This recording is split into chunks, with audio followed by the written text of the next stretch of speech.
Muy buen día. A continuación voy a explicar el tema de herencia. Bueno, la herencia es otra de las relaciones que existe dentro de la programación orientada a objetos. Habíamos dicho al inicio del semestre que la herencia es una relación donde aplicamos la regla es un, ¿sí? O sea, entre dos clases puedo aplicar como esta regla.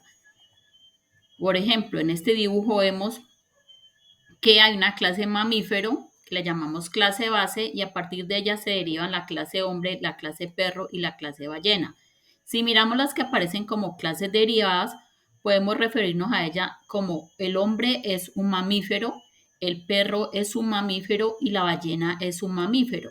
Entonces allí, o este es un indicador de que hay herencia, es decir, las clases hombre, perro y ballena, que son las clases derivadas, se dice que son las clases que heredaron de la clase base mamífero. A la clase base también se le llama superclase y a las clases derivadas se les va a llamar subclases.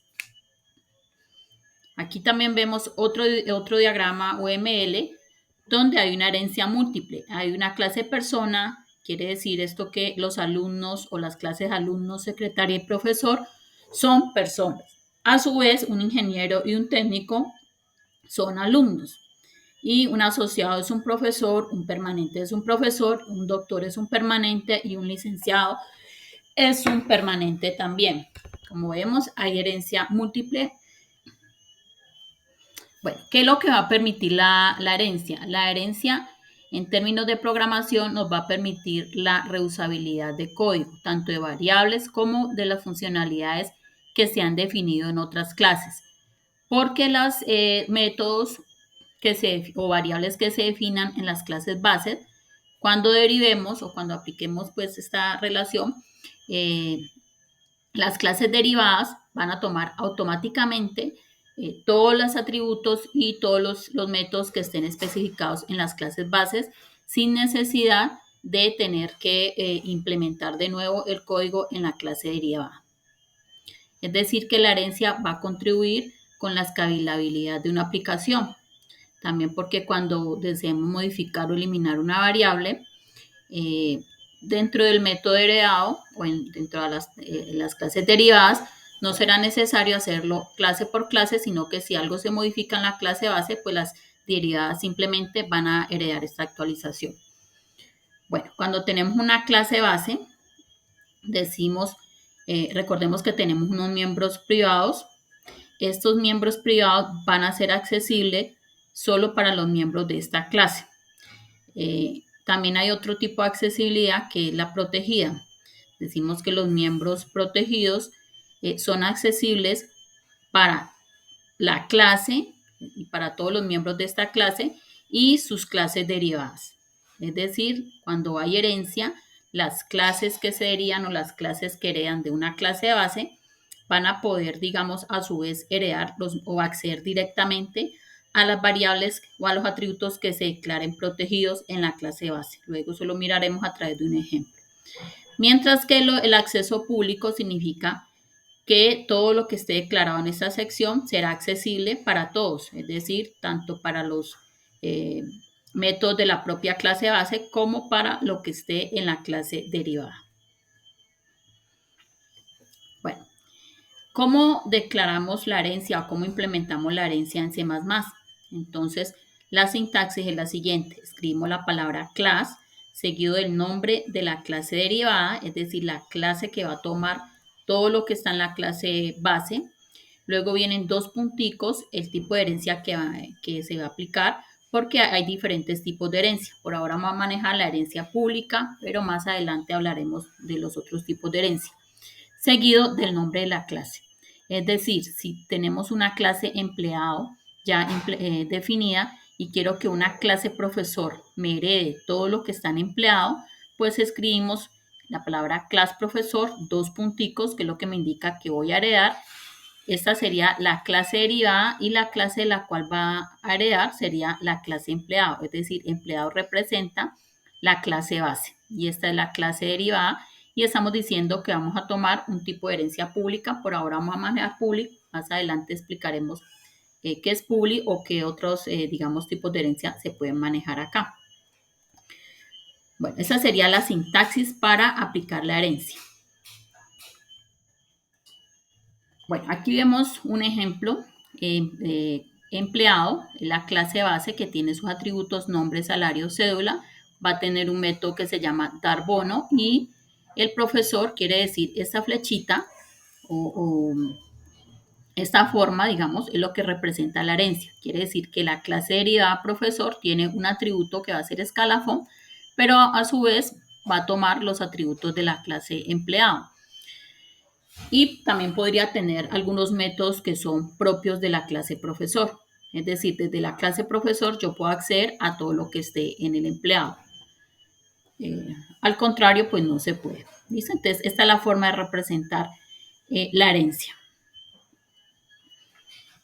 ¿Cómo hacemos el constructor de la clase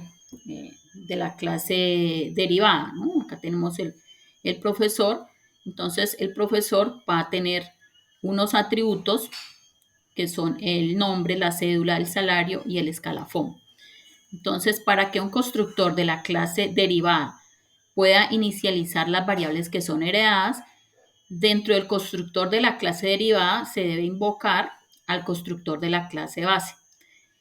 Esto también lo hacemos con el operador de dos puntos y ejecutando el constructor de la clase base. Es decir, miremos que acá este método se llama profesor, es decir, es el método constructor de la clase profesor, que es la clase derivada.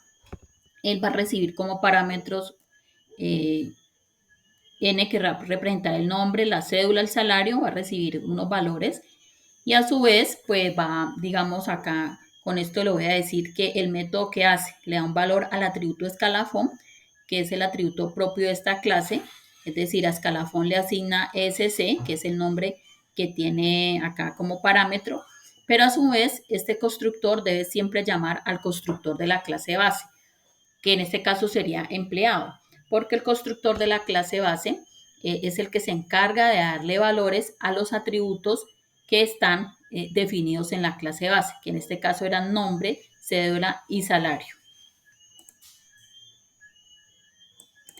Bueno, miremos acá el código en C++, tenemos la clase empleado, que va a ser la clase base, él tiene sus atributos cédula, nombre, horas y valor de la hora. Estos atributos, mire que están privados, quiere decir que la clase derivada, pues para acceder a ellos debe hacer a través de los métodos get y set. Mientras que el protegido lo hemos, el atributo salario lo hemos colocado como protegido, es decir, este sí se va a acceder directamente. Y en lo público tenemos pues todos los métodos que le pertenecen a la clase empleado. Acá tenemos dar bono, calcular salario, bueno, son algunos de los métodos que iremos explicando. En la clase profesor, profesor.h, vemos o aplicamos la herencia, es decir, el profesor me hereda de la clase empleado.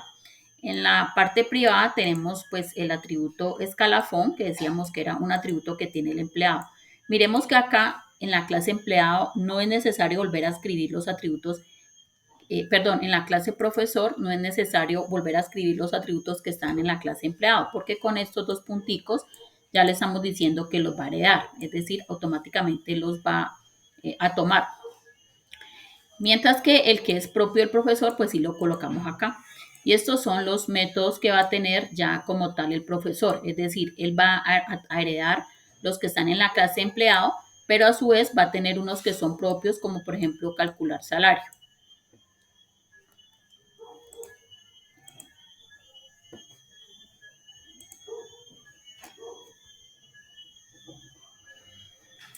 Bueno, otra característica que tiene la programación orientada a objetos es la sobrecarga, ¿no? Y cuando hablamos de herencia, pues hay que hablar de sobrecarga. La sobrecarga, digamos, es una propiedad en que el mismo nombre de operación o el de un método se utiliza para representar operaciones similares. Si recuerdan, muchas veces hemos hecho dos constructores, uno que recibe parámetros y otro que no recibe. ¿Sí? Eso es lo que se llama sobrecarga, es decir, hay métodos que comparten el mismo nombre, pero pues se diferencian en los parámetros que van a recibir. ¿Cómo sabe, digamos, el objeto a cuál ejecutar? Pues dependiendo, si cuando lo llamo le mando parámetros, se va a ejecutar este. Y si cuando llamo o creo al objeto a través de este constructor sin parámetros, pues el programa viene y ejecuta este de acá. Entonces, básicamente eso es la sobrecarga. Ahí la aplicamos para el constructor, pero pueden haber otros métodos que también estén sobrecargados.